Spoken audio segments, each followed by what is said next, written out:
प्रिय विद्यार्थी मित्रांनो, मी दीपाली कुलकर्णी देशमुख माझ्या विंग्स ऑफ फिजिक्स या चॅनलमध्ये आपलं सगळ्यांचं मनपूर्वक स्वागत करते। आपण सीईटीच्या परीक्षेसाठी मिशन सीईटी 2026 ही सिरीज सुरू केली आहे।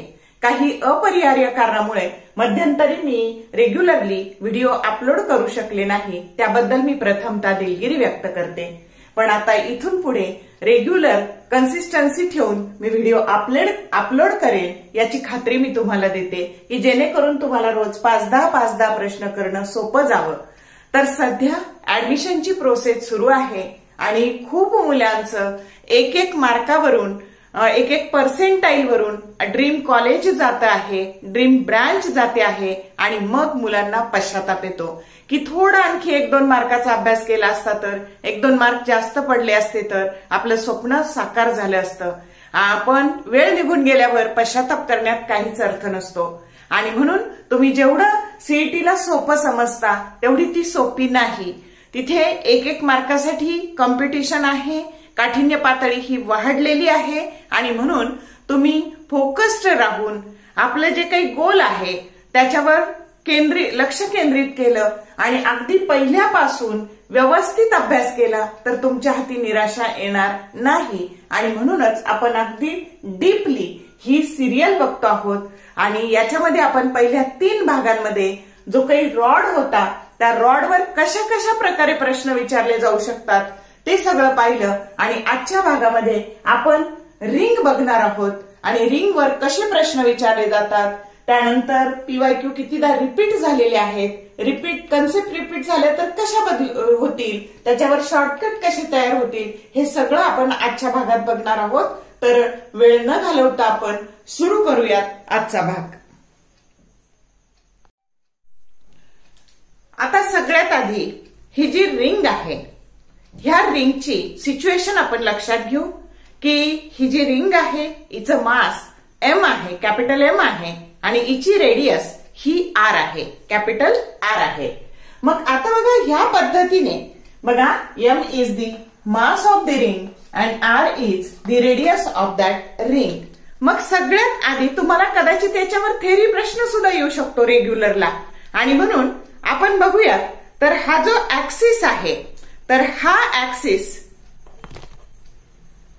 हा पहिला ऍक्सिस याच्या सेंटर मधून जातो आणि त्याच्या प्लेनला परपेंडिक्युलर असतो आणि त्याच्याबद्दलचं जे मोमेंट ऑफ इनर्शिया, हा पहिला ऍक्सिस बघा की याच्याबद्दलचं मोमेंट ऑफ इनर्शिया त्याचं नाव आहे बघा the moment of inertia of a ring about an axis passing through its center and perpendicular to its plane, its value is mr²। म्हणजे ही पहिली व्हॅल्यू काय आहे, mr² आहे।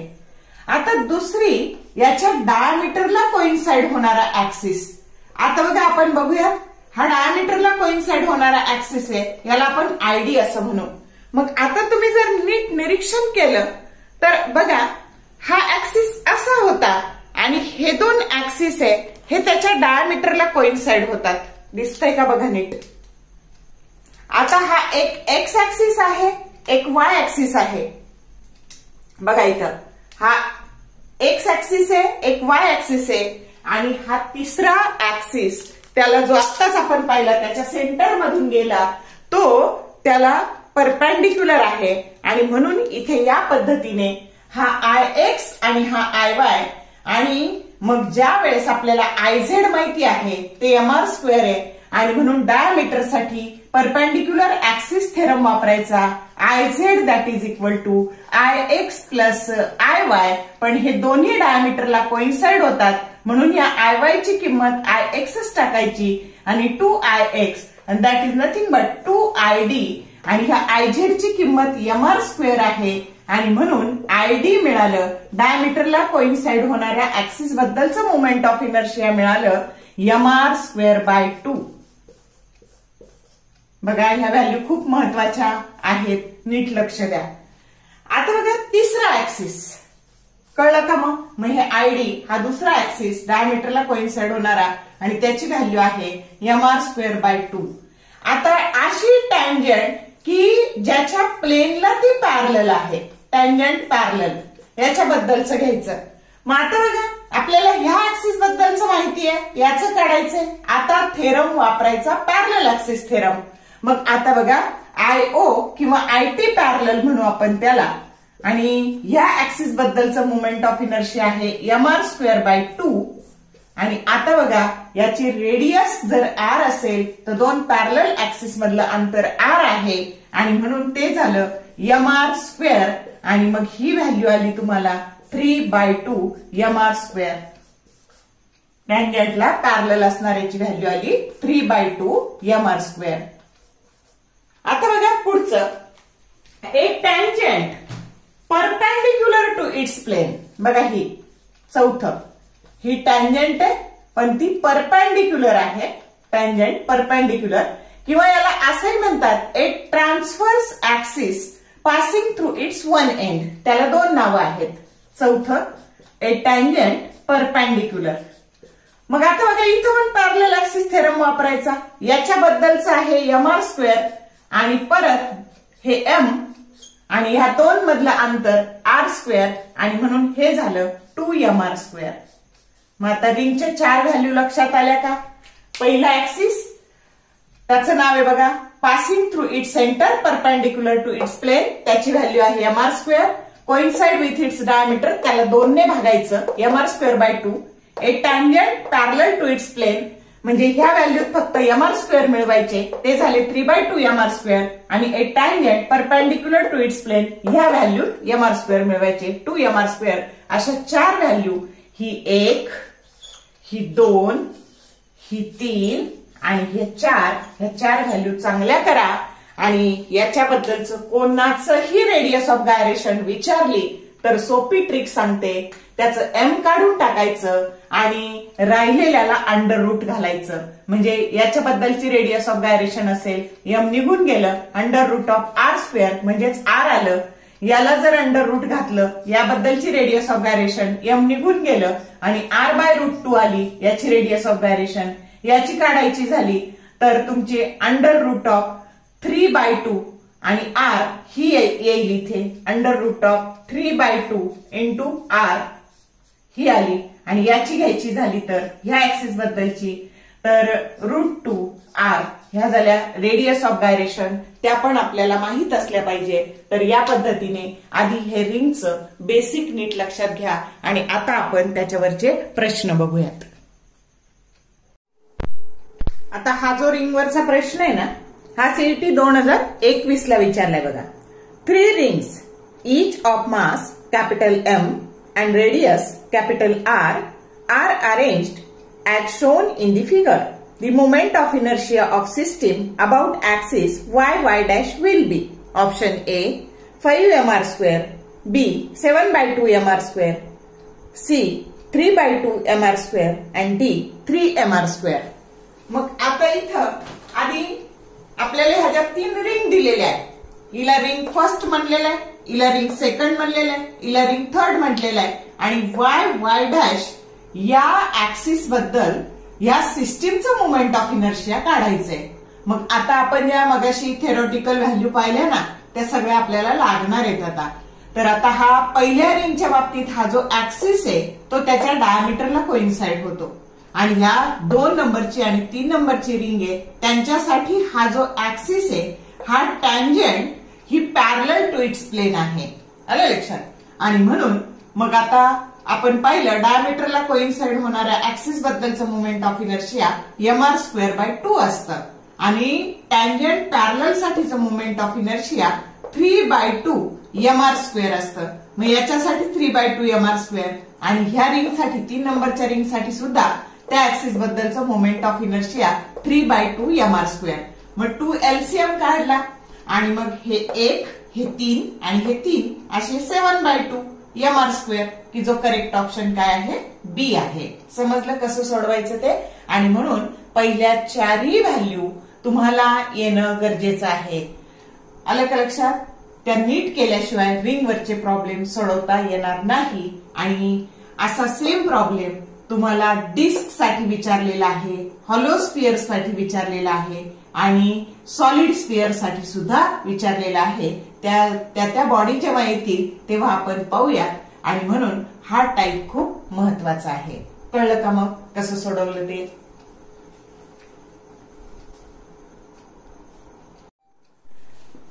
हा जो प्रश्न आहे ना रिंगवरचा, हा सीईटी 2020 ला पण आलाय आणि 21 ला पण आलाय आणि इथं फक्त किमती बदलून प्रश्न विचारला जातो. त्यामुळे आपल्याला ह्या प्रश्नाचं उत्तर एका सेकंदात पण काढता येतं. त्याच्यामुळे मी ट्रिकसह सांगणार आहे, तर नीट लक्ष द्या.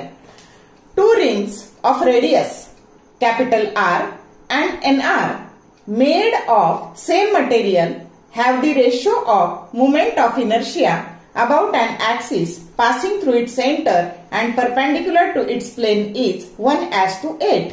The value of n is, आणि तुम्हाला दिलेलं आहे बघा ब्रॅकेटमध्ये, mass per unit length that is equal to lambda. Option A 2 आहे, बी 4 आहे, सी 1 आहे आणि डी 3 आहे. मग बघूयात आपण काय सिच्युएशन आहे आणि काय विचारलेलं आहे. ही पहिली रिंग जिची रेडियस आर आहे, ही दुसरी रिंग जिची रेडियस NR आहे आणि ह्या दोन्ही रिंगची लॅम्बडा ही मास पर युनिट लेंथ आहे.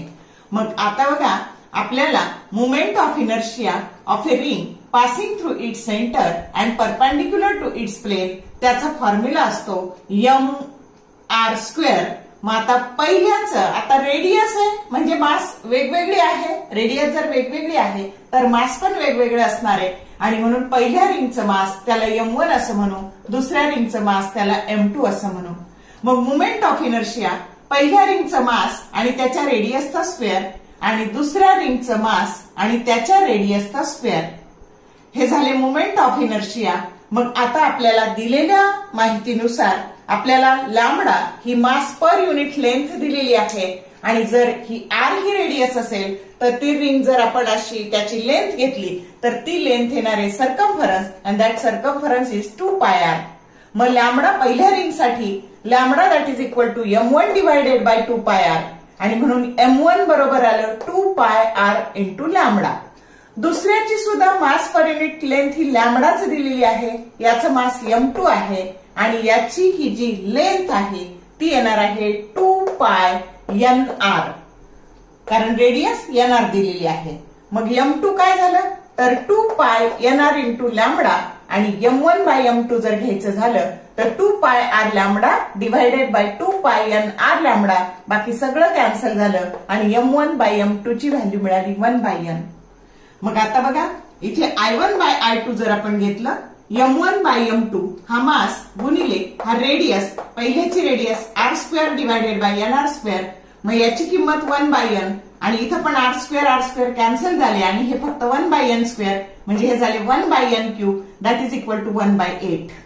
मग जर कम्पेअर केलं तर n³ बरोबर 8, आपल्याला n काढायचंय तर 8 हे 2 चा क्यूब आहे म्हणून n बरोबर 2 आलं.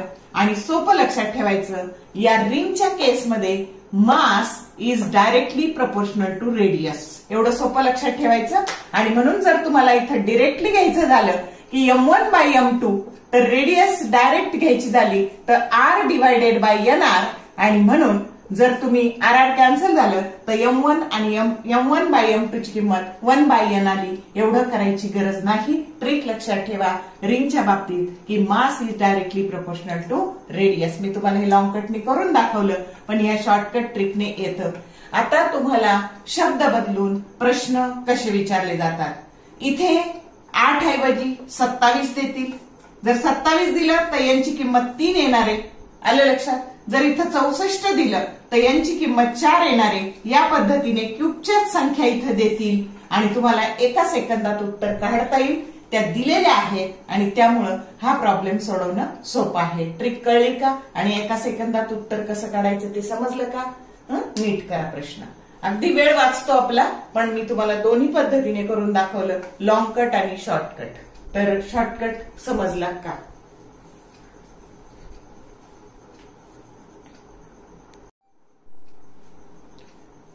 हा प्रश्न सीईटी 2020 आणि सीईटी 2021 ला विचारलाय बघा. आणि 24 ला फक्त शब्द बदलून म्हणजे नंबर बदलून परत 24 ला पण विचारलाय. म्हणजे एकदा कन्सेप्ट क्लिअर झाली की आपल्याला कुठलाही प्रश्न सोडवता येतो. प्रश्न असा आहे बघा. 2 circular loops A and B of radii R and NR respectively are made from a uniform wire. Moment of inertia of a B about its axis is 3 times that of A about its axis. The value of N is option A 3 raised to 1/3, B 3 raised to 2/3, C 2 raised to 1/3 and D 4 raised to 1/3.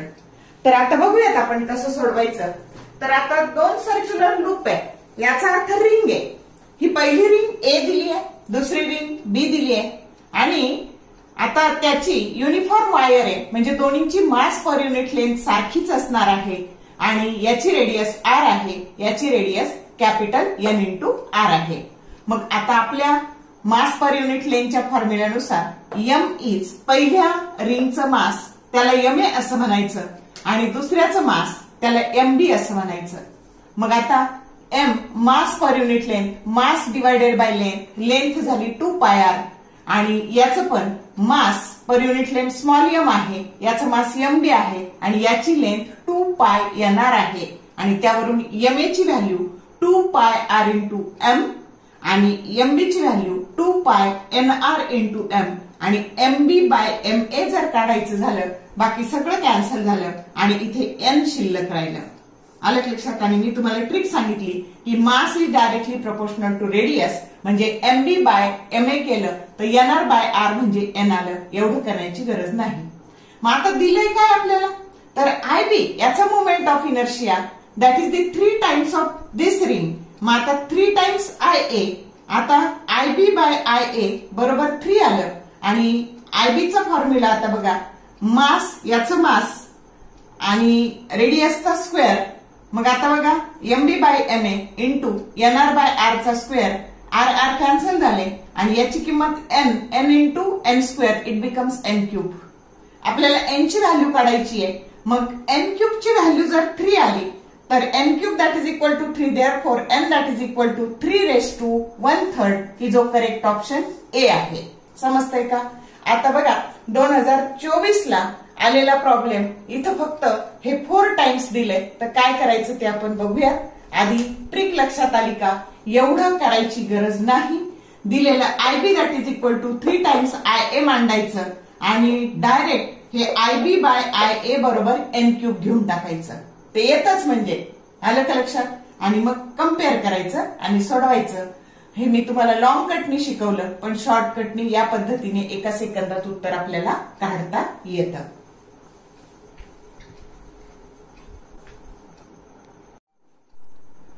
हा प्रश्न CET 2024 ला विचारलाय बघा. 2 circular loops P and Q of radii R and N R made respectively from a uniform wire. Moment of inertia of loop Q about its axis is 4 times that of loop P about its axis. The value of N is option A 2 raised to 1/3, B 2 raised to 2/3, C 2 raised to 3/4 and D 2 raised to 1/4. मग आता बघा आपण long कटने सोडू, पण short कटने सोपं लक्षात ठेवायचं की दिलेले मोमेंट ऑफ इनर्शिया मांडायचे. आय क्यू, आता बघा हे पी लूप, हे क्यू लूप, याची रेडियस आर, याची एन आर आणि मग आता मी सांगितलं की mass is directly proportional to radius आणि म्हणून M Q by M P हा रेशो एन येणार आहे. आलं लक्षात. आणि हे मास पर युनिट लेंथनी कसं काढायचं ते मी इथं काढून दाखवलेलं आहे. फक्त इथं बदल काय करायचा, एम पी घ्यायचं, इथं एम क्यू घ्यायचं, एवढाच बदल करायचा आणि हे आर इथं स्मॉल घ्यायचे, हे आर आणि हे एन आर. आलं लक्षात. मग आता हे दिलेलं मांडायचं 4 टाइम्स आणि मग मी सांगितलंय की I Q by I P that is 4 and that is equal to N cube. मग एन क्यूब बरोबर 4 तर एन बरोबर 4 रेज टू 1/3 आणि हा 2 चा स्क्वेअर आहे आणि म्हणून 2 चा square raise to 1/3 that is nothing but 2 raise to 2/3 की जो करेक्ट ऑप्शन बी आहे. समजलं का. म्हणजे आता जर समजा तुम्हाला इथं आय क्यू बरोबर 8 टाइम्स दिलं तर डायरेक्ट हे 8 बरोबर एन क्यूब घ्यायचं. समजलं. तर या पद्धतीने 27 दिलं तर 27 that is equal to N cube घ्यायचं. 64 दिलं तर 64 that is equal to n cube घ्यायचं. ट्रिक कळली का? ज्याची n टाइम्स गुणिले असेल तर त्याचा मोमेंट ऑफ इनर्शियाचा रेशो या पद्धतीने घ्यायचा आणि सोडवायचं. एवढं लॉंग कटने सोडवत बसायचं नाही.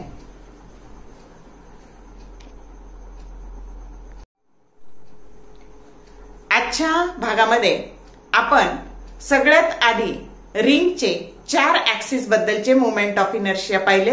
ते आल्याशिवाय आपल्याला पुढे काहीच येणार नाही, म्हणून आपण 1-2 मिनिटात ते रिपीट करू. पहिला ऍक्सिस होता moment of inertia of a ring about an axis passing through its centre perpendicular to its plane. त्याची व्हॅल्यू होती mr². Coincide with its diameter. ह्या ऍक्सिस बद्दलची व्हॅल्यू होती बघा mr²/2. त्याला 2 ने भागायचं सरळ ह्या व्हॅल्यूला, इथे येणाऱ्या व्हॅल्यूला. त्याच्यानंतर टँजंट पॅरलल. टँजंट पॅरलल की याच्यात mr² मिळवायचे, ती व्हॅल्यू झाली. ह्या ऍक्सिस बद्दलची व्हॅल्यू झाली 3/2 mr². आणि टँजंट परपेंडिक्युलर तर ह्या mr² मध्ये हे mr² मिळवायचे, म्हणजे ह्या ऍक्सिस बद्दलचं मोमेंट ऑफ इनर्शिया झालं 2mr². समजलं का? म्हणजे याच्यात फक्त mr² मिळवायचे. हे 2 पॅरलल ऍक्सिस. या 4 व्हॅल्यू नीट लक्षात ठेवा. त्याच्यानंतर तुम्हाला जर 2 लूप दिले, पहिलं लूप P, दुसरं लूप Q, तर लूप म्हणजेच वायर. पहिल्याची रेडियस R, दुसऱ्याची रेडियस NR जर दिली आणि याचं मोमेंट ऑफ इनर्शिया, मोठ्याचं मोमेंट ऑफ इनर्शिया बघा मोठ्या लूपचं, कारण N ने मल्टिप्लाय केलंय म्हणजे ही रेडियस मोठी आहे. तर IQ that is equal to 3 times IP दिलं तर IQ/IP बरोबर 3 आणि ते बरोबर हे सरळ n³ घेऊन टाकायचं. समजलं का? मग कदाचित हे n कॅपिटल N पण देतील, कधी कधी हे 4 टाइम्स देतात. तर इथं जर 4 दिलं तर 4 that is equal to n³ द्यायचं. जर इथं 27 टाइम्स दिलं तर 27 that is equal to n³ घ्यायचं. 64 दिलं तर that is equal to n³ घ्यायचं आणि n ची व्हॅल्यू शोधून काढायची. एवढी सोपी ट्रिक आहे, इतकं लॉंग कटने करत बसायचं नाही. जर तुम्हाला आजचा भाग आवडला, लाईक करा, शेअर करा, कमेंट करा आणि रेग्युलर अभ्यास करा. रोज असे 4-5 प्रश्न जरी तुम्ही केले तरी तुमचा बराचसा अभ्यास होणार आहे आणि म्हणून कन्सिस्टन्सी ठेवून अभ्यास करा.